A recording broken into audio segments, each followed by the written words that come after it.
The nation of Lao, officially called the Lao People's Democratic Republic, is situated in Southeast Asia, nestled amongst Thailand, Vietnam, Cambodia, Myanmar and China. The country covers an area slightly larger than Great Britain and is home to over 5 million people. Like its neighbours Vietnam and Cambodia, Laos is known for its tragic and turbulent past.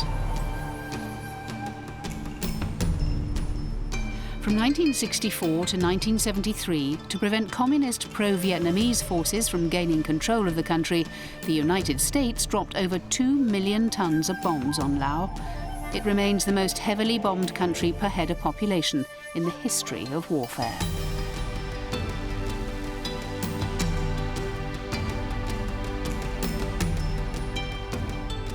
Bomb craters remain visible and unexploded ordnance litters the countryside, particularly around the Plain of Jars area in the northeast of the country.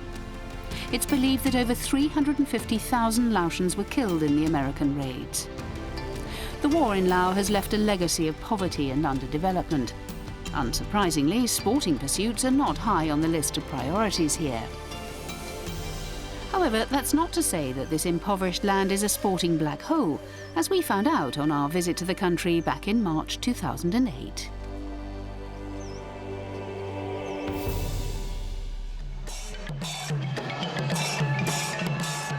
One of the most popular sports in the country is the martial art of Muay Lao. Muay Lao is a style of kickboxing which utilises hands, feet, elbows and knees, as well as stand-up grappling.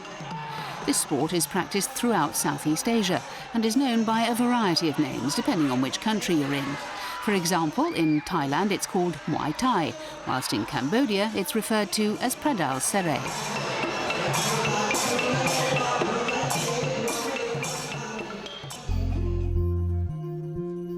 In Laos, the capital city of Vientiane is the sports stronghold.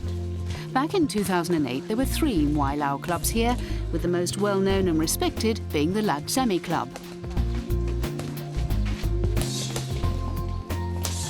It was based in the south of the city in the village of Ban Sokam and was established in 1998 by one of Laos' greatest ever fighters. A good fighter has to possess a number of different qualities. Most importantly, you need to have what I term a fighting spirit. You also need stamina, confidence and quick reflexes. Then, of course, there is the obvious quality of strength. Really good fighters can hit hard and deliver knockout blows with either their fists, elbows, knees or feet.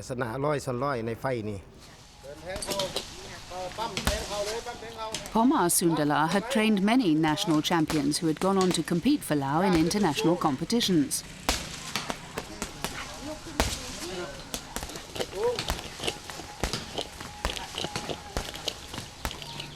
Back when we visited, one of the leading fighters in Sundala's stable was Thomas Panith. Thomas is certainly a great fighter. With my hand on my heart, I'm sure that one day he'll be a national champion. Since I've been working with him, he's developed a lot. I believe that he's good enough to represent our nation at the SEA Games, for example. And that is our goal.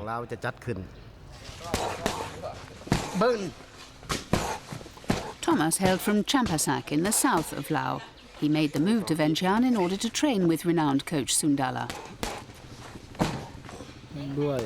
When I was growing up, I used to always watch the Muay Lao fights that were shown on television. And from a young age, I decided that I wanted to be a fighter. I used to see the great champions with the trophies and the money, and I said to myself, that's what I'd like to do. I had my first fight when I was 8, and it all started from there.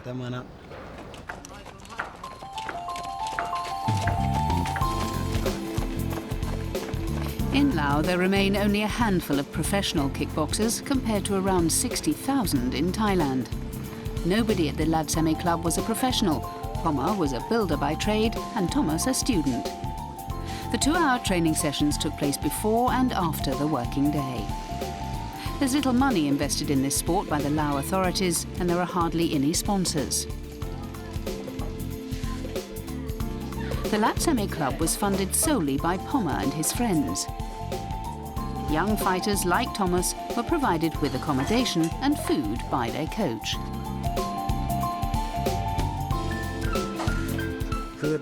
I teach these youngsters not only about fighting, but also about life. I've become a father figure to many of them. I don't want them to get involved in bad things like smoking dope, taking opium, or drinking heavily. I tell them that's not the way to live their lives. These kids who come to me are doing something positive. I'd rather see them get involved in sports like ours, or football, or sepak takraw, than get mixed up with bad things. He's taught me and the others so much. We're like one big family here. After I'm finished fighting, I also want to set up my own club and train the next generation, because this sport is an important part of Lao culture. As part of the selection process for the national team, Muay Lao competitions were held every Saturday evening in Vientiane. The bouts gave the selectors the opportunity to assess some of the emerging fighters.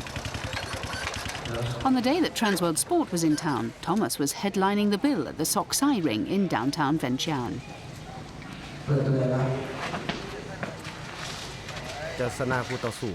There are 8 fights on tonight's bill, and Thomas's is the main one. I've told him that he needs to be aggressive and stronger with his knees. The venue is a great place to fight, and I hope that the crowd gets behind him. But for that to happen, he has to perform well. I think he'll do well, and he should win the fight.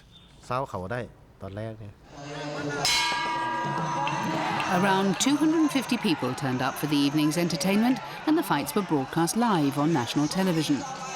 The minimum age to fight at this venue was 10. However, in contests at village fetes throughout Laos, children as young as 8 still take to the ring.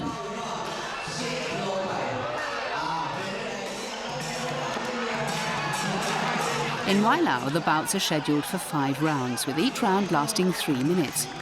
Coach Sundala had 3 of his fighters on this bill, and his first 2 both won their contests.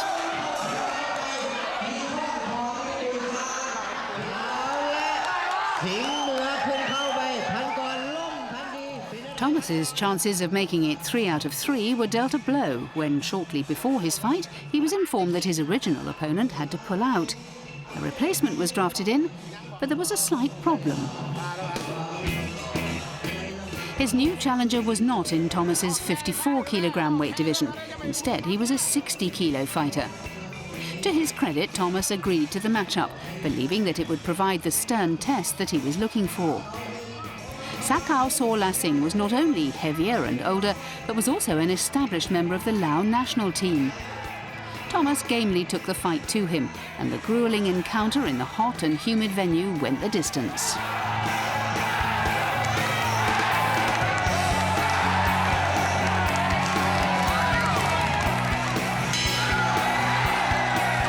Their clash was judged to be the best fight of the evening, and as a reward for their efforts, both men were given 100,000 kip, around $10. Saw Singh was awarded the win by the judges, but it was the youngster from the Ladsemi club who ended up with most of the plaudits, thanks to his courageous performance.